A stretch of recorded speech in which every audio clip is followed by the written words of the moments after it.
Hi, this is Belinda Calibriali, and this is Talking High Performance with Belle. So I'm making this podcast for people who want to live their best life, people who know that there's more in them, but they just don't know how to get it. So there's a gap, something's missing, I'm making it for them. Hi, and welcome to another episode. And today I want to talk to you about time, because so many times I hear people say, I just don't have enough time. And I want to talk to you today and let you know it's never time that is the problem. It's your inability to manage it well. Yeah. So how do you manage time? Today I want to talk to you about that. I want to talk to you about how to tackle that misconception that hold many of us back, and that's time management. So for those of you that know me, this is one of my favorite topics, and it's one that always comes up both in inquiries and also in coaching sessions, and it comes up often. And it's something that with a few simple tweaks can be improved dramatically, but it is a continual work in progress. So how often have you found yourself saying, I don't have enough time? Or maybe you've heard others say, it's easy for that person because they have more time, or they don't work as hard, or they don't have as many things on their plate. I've encountered this statement so frequently in my coaching sessions and daily interactions with family, with friends. But here's the truth. It's never time that's the problem. It's how you manage your time. And even to myself, I say this often. When I catch myself in my mind using the excuse of time, I will often flip that. And I want to share with you an example of just little tweaks that you can make, but a recent tweak that I made on my trip to Italy. So on the flight back home, I could have spent the entire time watching movies or trying to sleep or listening to music. Instead, I chose to forward plan my emails and outline my YouTube videos and podcasts for this month. This was a proactive step, and it saved me hours upon my return when I knew that I had some catching up to do because I'd spent a month away. And it allowed me to hit the ground running and knock off one of the bigger jobs on my to-do list. And especially not knowing what the jet lag would be like on my return. So thank God I did. And this mentality can be applied to so many areas of our lives. So let me ask you this. When emails come up or come through on the day-to-day, are you the type of person that rushes to send a reply straight away? Or do you batch reply? Meaning, do you give yourself certain periods throughout the day where you find maybe you're not as productive and replying to emails would be better then? Or do you find yourself using your prime time and your most productive time to do things that aren't as important? Sure, there are emails that we may need to reply to at a particular time, depending on the work that we do or depending on the nature of the email. But quite often, when we reply to emails, we're replying to other people's agendas. And I know for myself that a lot of emails come through from school. My kids are at 2 different schools and from kinder.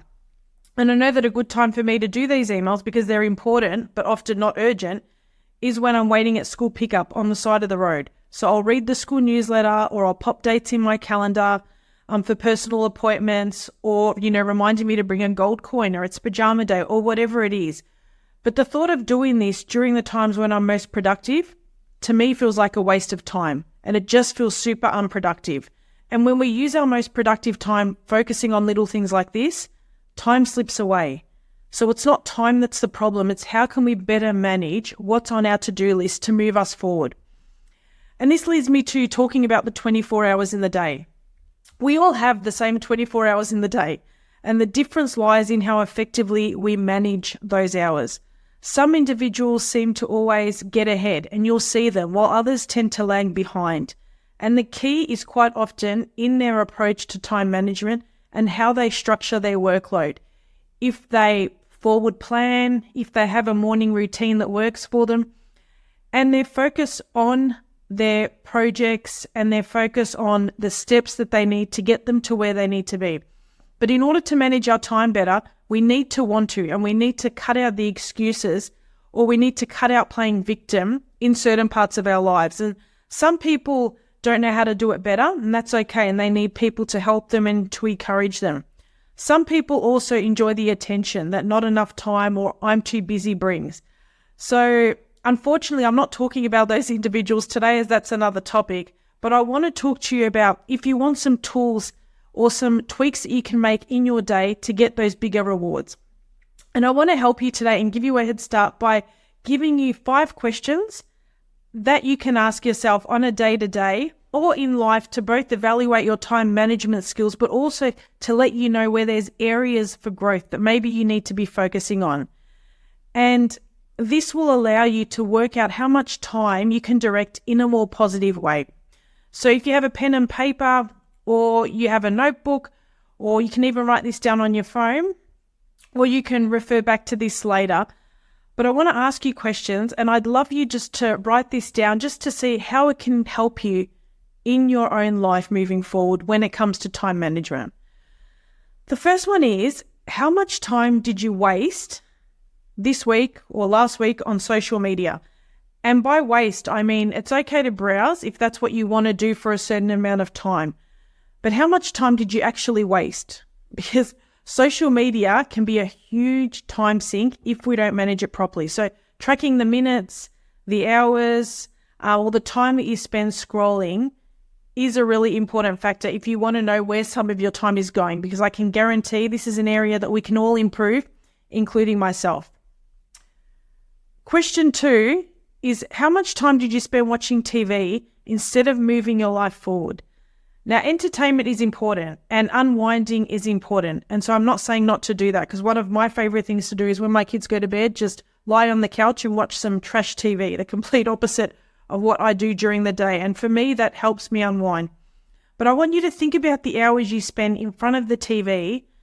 And I want you to think about, is that overindulging? And what productive activities could you have done instead? So again, I'm not saying to eliminate it, but there may be periods in the day or periods at night where you could be better spending your time. So I'd love you to ask yourself that question. Question 3 is, how much time have you spent this week looping on repetitive thoughts and worrying about things out of your control? Quite often we find ourselves worrying about things we can't control.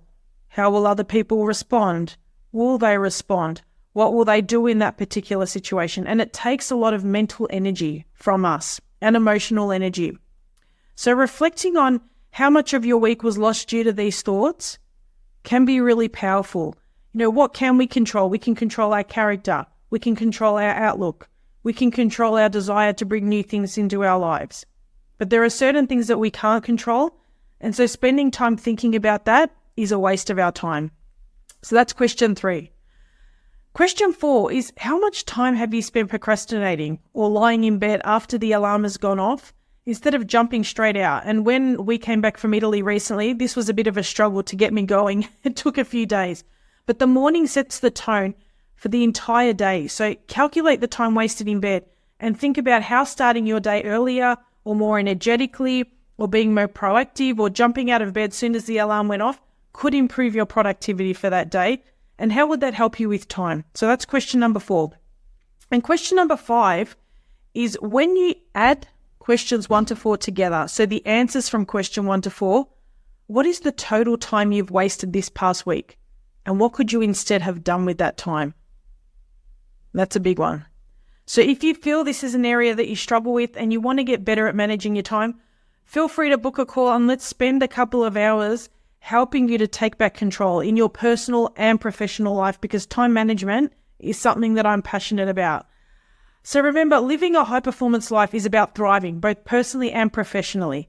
It's not about taking out everything that you enjoy and replacing it with productive things, but it's about being in charge of your days so that you feel good and you're moving ahead in a way that feels good to you. So it's never about needing more time. It's about making the most of the time you have. So I hope this episode has been helpful. If it has, don't forget to subscribe to stay up to date with my YouTube videos or my podcasts. And also feel free to join my email list. I send out a couple of emails a week to get you motivated and inspired for the week ahead. So until next time, live a successful, purposeful, and fully charged life. Your coach, Belle.